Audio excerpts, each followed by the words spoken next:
En 1800, a fines del siglo XVIII, la salud acá en Coquimbo era bastante precaria. Asolaban en aquellos días algunas pestes aquí al país y también en Coquimbo, como es el caso de la peste del cólera, de la viruela, el TBC y también acá en los puertos, como es muy especial y siempre ocurre, las enfermedades de transmisión sexual. Como Coquimbo tenía una colonia grande de extranjeros, ellos comenzaron a presionar para que se construyera un establecimiento. La Municipalidad de Coquimbo, en el año 1871, haciendo caso a esta presión que había por las personalidades de aquellos días y de la comunidad, adquiere y en arriendo una casa quinta que estaba ubicada al final de la calle Aldunate, arriba, donde actualmente está el Insuco. Esta casa quinta se comienza a remodelar y se crean 2 pabellones para 16 camas. El hospital era tan pequeño que la mayoría de los enfermos más graves tenían que ser enviados al Hospital de La Serena. Ya han pasado varios años de la inauguración del estrecho hospital municipal ubicado al final de la calle Aldunate. Este se hace cada día más angosto para la atención de la creciente población. Aún así, en el año 1882, se atendió al batallón número 3 del Regimiento Coquimbo, que participaba en la Guerra del Pacífico.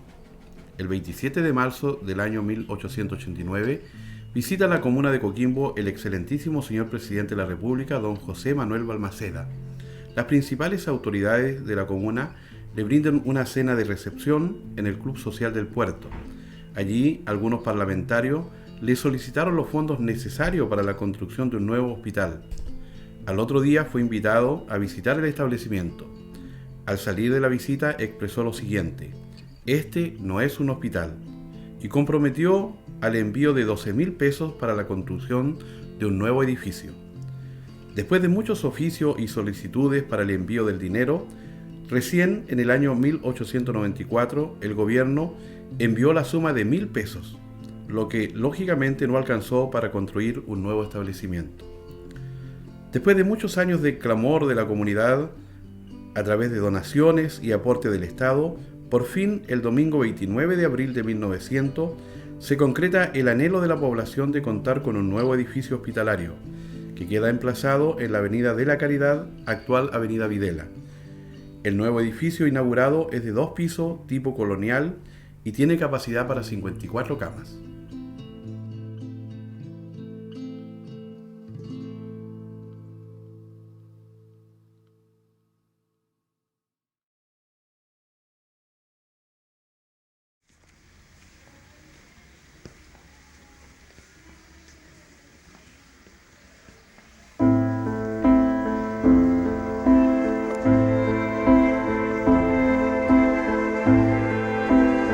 Mi nombre es Juan González Araya, soy funcionario del Hospital de Coquimbo desde el año 1981. Soy actualmente encargado de inventario y también de la unidad de patrimonio cultural. En el Hospital San Pablo de Coquimbo nació un interés en mí de poder rescatar el patrimonio, tanto material e inmaterial del establecimiento. Desde el año 1996 en adelante inicié el rescate de algunas especies y a la vez la historia del hospital. Y el 2005 se crea a nivel nacional la Unidad de Patrimonio Cultural y soy nombrado encargado de la Unidad de Patrimonio Cultural del hospital.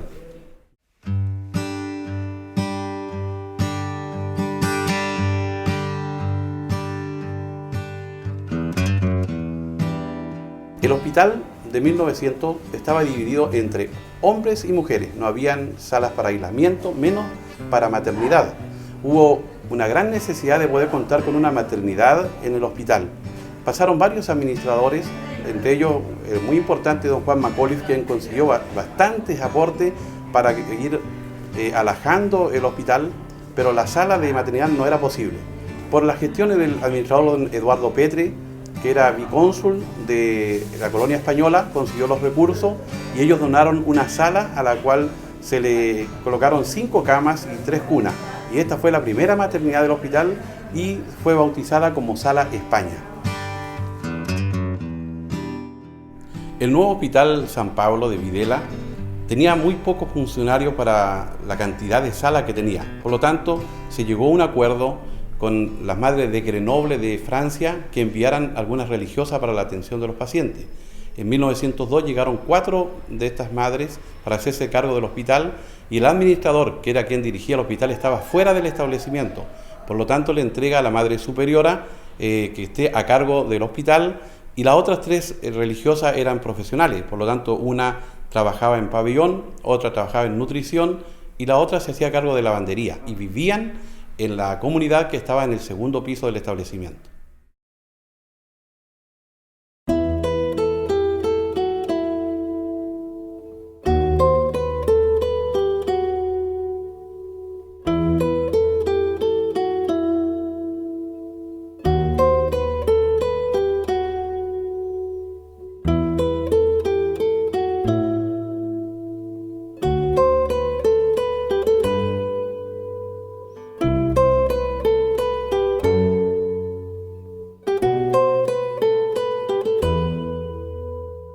Cuando yo estaba interna y me gustaba mucho ir al hospital, y fui a hablar con la superiora y la superiora me dijo, Gladys, me dijo, ¿tú te quieres trabajar aquí? Sí, le dije yo. Entonces me dijo, mañana te vas al internado y vienes a trabajar al otro día. Y al otro día vine re contenta porque me gustó todo lo que hacía la gente. Y me dejaron como de servicio, que tenía que atender a los enfermos, darle el desayuno, todas esas cosas, que éramos como 30 enfermos, ¿no es cierto, Gladys? Sí. Eran como 30 y más. Y todo eso teníamos que hacer nosotros una sola, a darle la comida, todo, a darle la comida en la boca a los enfermos, todo. Eran las administradoras. Por ejemplo, había una madre que era nutricionista, otra madre que era enfermera. Habían, no me acuerdo si eran 3 o 4, no había ahora, no me acuerdo, pero eran. Ellas manejaban todo el hospital. Yo al menos trabajaba como con 2 o 3 monjas directamente, porque estaba a cargo yo de los abastecimientos, del economato, y ella hacía los pedidos para redistribuirlo dentro del establecimiento. Pero con las monjas que yo trabajé era una maravilla. El problema que tenía yo, que no sabía rezar mucho, y había que rezar ahí, y yo hasta ahora no sé rezar. No sé ni el Padre Nuestro.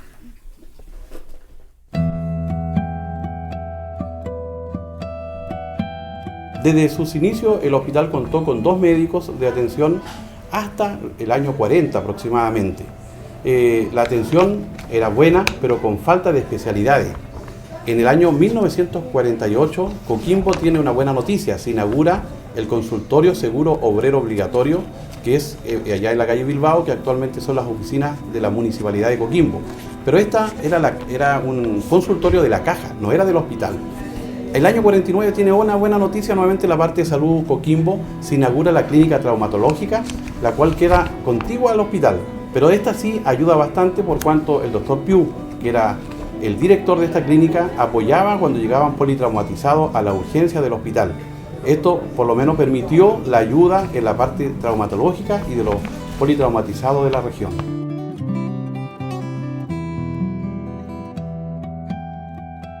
Estábamos abastos, pero con una atención muy primaria. Ya les dije, por ejemplo, que no teníamos laboratorio, no teníamos servicio de rayos, no teníamos médicos en los servicios de urgencia. Cirugía era el único servicio privilegiado que tenía varios cirujanos y de buena calidad, porque el doctor Mucarcel era un excelente cirujano. Y el servicio de medicina, que estaba recién iniciándose a partir del año 1962.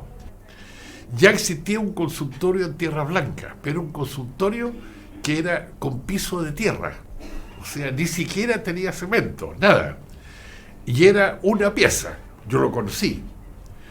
Había también una atención en Tierra Blanca, que también era una casita de madera y de muy mala calidad, y se empezó a construir recién en aquellos años el consultorio de San Juan, que ya no existe, aunque ahora hay otro.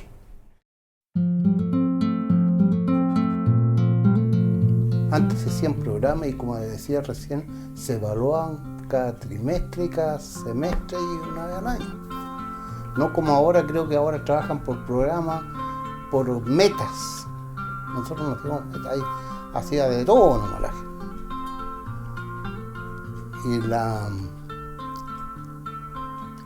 Y la gente se escuchaba satisfecha, no habían tantos reclamos como ahora. Debe haber sido por ahí, por el año 67, 68, llegó el primer radiólogo a Coquimbo, que fue el doctor Jaime Álvarez Caballero, primo también del doctor Jorge Contador, que es el que atraía, digamos, a las personas a nuestro hospital. Y se creó el primer servicio de rayos de Coquimbo.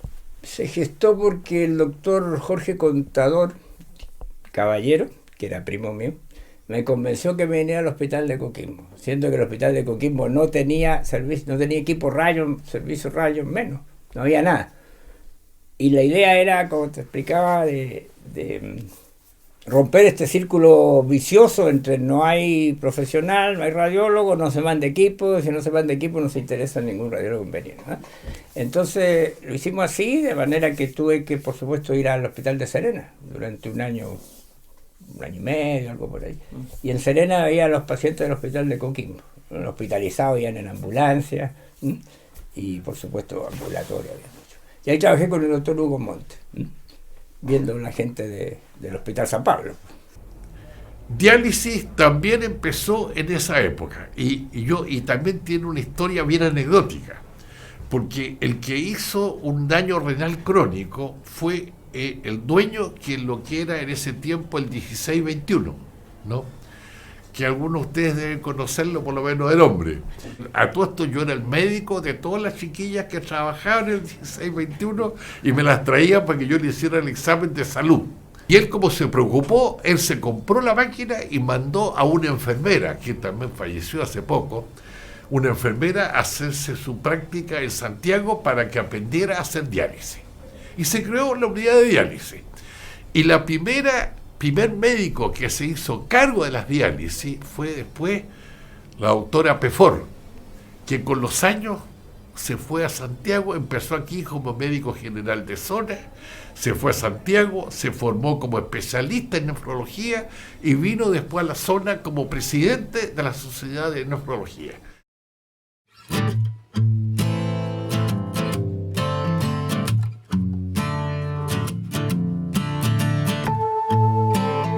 Llegamos 3 enfermeras al mismo tiempo, 2 que egresaron de aquí en la Universidad de Serena en la primera promoción y yo que venía a Santiago.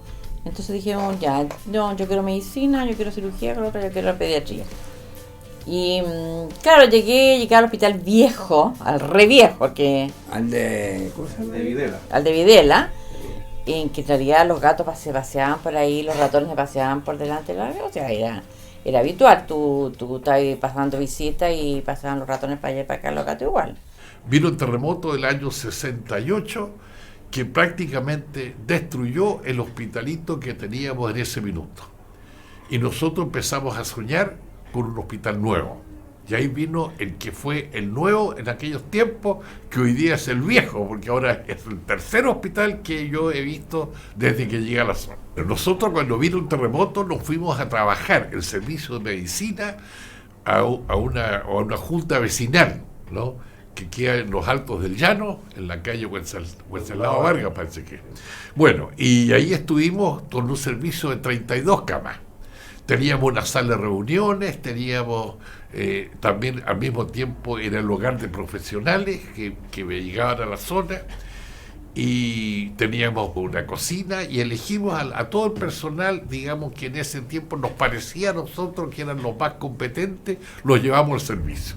Pero yo ese tiempo estaba con mi guagua recién nacida, así que no iba a trabajar. Pero veía, porque sabía, cambió antes que yo estuviera, y yo veía como a la gente le pasaban comida por la ventana y vino por las ventanas a los enfermos. Entonces cuando a mí me dijeron los médicos de medicina, vente tú a trabajar con nosotros, le dije, con una condición, yo voy, pero me clausuran todas las ventanas de todo el local. Dije, pero tú estás loca, no, le dije. Y se cerraron las ventanas y empezaron a mejorarse los pacientes.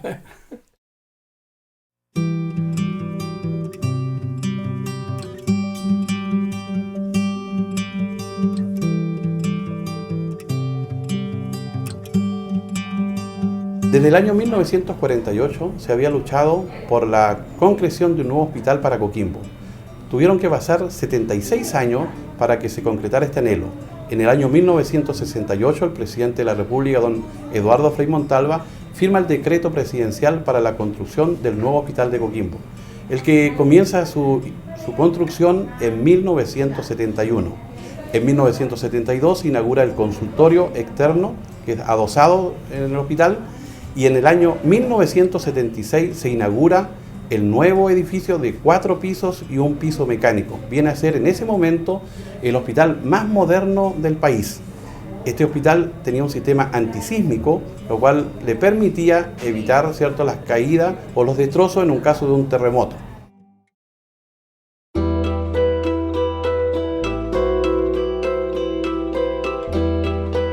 El hospital desde su inicio se llama San Pablo, fue bautizado de esa forma por la municipalidad. En el año 1972 se corre una voz de que al hospital quieren cambiarle el nombre y quieren ponerle Hospital Che Guevara. Yo en esos días entrevisto a varios funcionarios, los cuales me dicen que hay un movimiento entre un grupo de funcionarios, se consiguen un carro de bomberos y van y sacan la imagen que estaba ya en el hospital viejo todavía y la traen en romería y la instalan en el sector de urgencia porque el hospital aún no era inaugurado.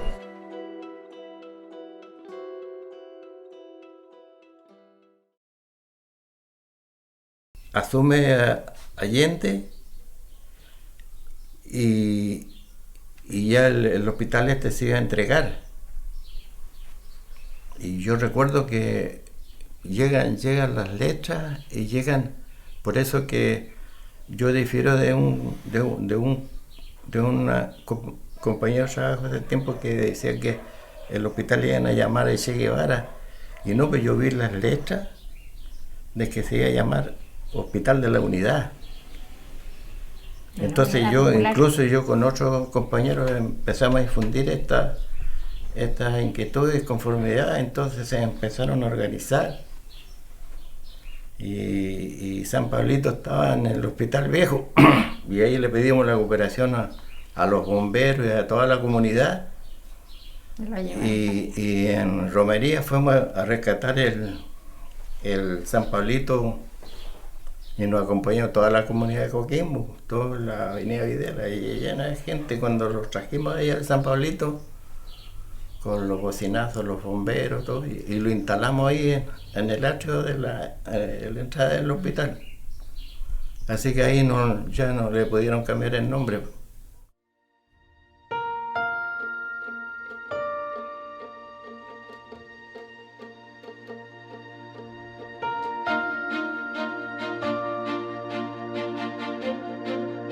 Y la verdad es que tuvimos muchas satisfacciones. Hasta que llegó el año 72, en que yo por primera vez fui director del hospital de Coquimbo, y fui director en ese momento porque me pidieron que fuera y yo nunca he dicho que no cuando me han pedido algo. Pero a mí me fue bastante mal, porque por haber sido director el año 72, y fuera de eso era también médico municipal, entonces se me acusó de que yo era el cerebro de los hospitales clandestinos de la zona, y estuve un mes incomunicado en el regimiento Arica. Ese hospital, ¿no es cierto?, se empezó a construir en el gobierno del doctor Allende y se inauguró por el presidente en aquellos años, que era don Augusto Pinochet. Él fue el que inauguró el hospital de Coquimbo en el año 1975, el segundo hospital. Antes de que se produjera el golpe militar, ya se está incrementando ya con profesionales en las distintas áreas. Y antes de eso, y después de eso, habíamos mucho que teníamos que hacer la pega de un profesional porque no los contrataban, y había un sistema de carrera funcionaria que se manejaba entre los mismos funcionarios que habían ahí, ¿no? Por ejemplo, los paramédicos estábamos contentos que llegaran profesionales porque era mucha la responsabilidad sobre uno, porque uno trabajaba sola, sin tener apoyo de una enfermera. Había una sola para todo el hospital, que era así administrativo. Claro, es que en el hospital nuevo partimos con lo mismo que teníamos abajo, pero a poco andar tuve la suerte de que llegaron equipos nuevos para un hospital de Santiago, que no me acuerdo cuál era. Pero como siempre iba muy atrasada la construcción, pues, y el médico radiólogo encargado de distribuir los equipos dijo, esta cuestión no va a estar 3 años, llévatela tú. Y me trajo un equipo nuevo para el hospital de Coquimbo. Son puras casualidades, sí. Pero porque yo conocía. Y ahí tuvimos equipamiento nuevo.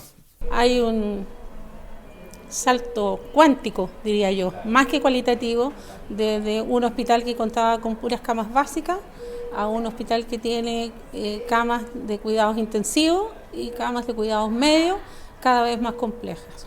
Tal vez a los que más nos ha costado transitar es a los médicos más antiguos, porque uno tiene que empaparse de esto de usar sistemas informáticos y usar computadores en lugar de usar una ficha. Todo eso va requiriendo una adaptación del personal. El más nuevo se adapta rápido, el más antiguo nos cuesta un poquito. Cuando pasamos la tecnología a la computación, hay muchos compañeros, incluso una compañera renunció porque me dijo, no, yo no puedo, no hay de dónde agarrar la tecnología porque no. Así que prefirió irse. Yo llegué al 80 al hospital. En esos días en donde trabajaba se hacía todavía todo a mano. Habían máquinas mecánicas. En el hospital no existía computación todavía. Aún los oficios se hacían en roneo. Por lo tanto, la labor era completamente diferente a lo que hoy nosotros estamos funcionando. Después de los 90, el hospital ha tenido un salto completamente grande en proyección y en aumento de la modernidad. Yo me recuerdo que en aquellos días pasados, cuando el hospital había sido inaugurado, poco tiempo, habían equipos de la Alemania comunista que ya no tenían repuesto porque Chile no tenía relaciones con ese país. Por lo tanto, todos los días estaban fallando los equipos y habían problemas para la atención. Pero en los 90, con los proyectos franco, español y alemán, vino una modernidad al hospital. Inmediatamente esto impacta fuertemente en la población. La población ve que sus problemas son solucionados por lo que es netamente la modernidad en lo que es equipamiento. Es tan simple como que anteriormente todo paciente grave nosotros debíamos trasladarlo a Santiago, con todo el riesgo que significaba eso, el riesgo de un traslado de 6, 8 horas. Actualmente igual hay pacientes que requieren traslado, pero se trasladan en una ambulancia que se llama crítica y que va con personal y todo altamente implementado. Nuestro establecimiento es lejos el de mayor complejidad de la red, dado que también contamos con especialidades que los otros establecimientos no tienen, como es específicamente neurocirugía y específicamente traumatología.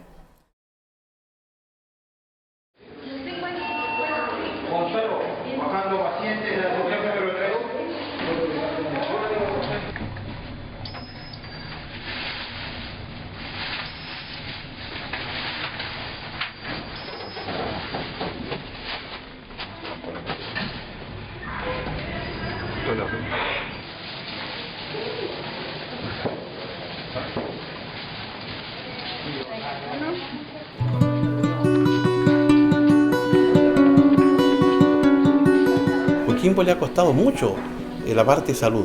Desde el principio siempre ha tenido que haber movimientos sociales para poder conseguir de que se construya un hospital o que se renueve un hospital. Pero que me quedo con la sensación de que la gente de Coquimbo es luchadora en ese aspecto y que los funcionarios del hospital, que son funcionarios que se colocan la camiseta, que luchan aún a veces con muchas carencias, como hoy en algunas partes usted ve que estamos hacinados por lo que ocurrió con el terremoto, pero el día del terremoto el servicio de la UTI que estaba funcionando, funcionó como un reloj. Habían pacientes allí graves y mientras el hospital estaba colapsado, ellos lograron sacar a todos los pacientes de una manera de que a lo mejor heroica. Muchos se quedaron de los turnos. A veces la gente, la comunidad no conoce estas cosas, pero el personal de este hospital siempre se ha puesto la camiseta y ama este hospital.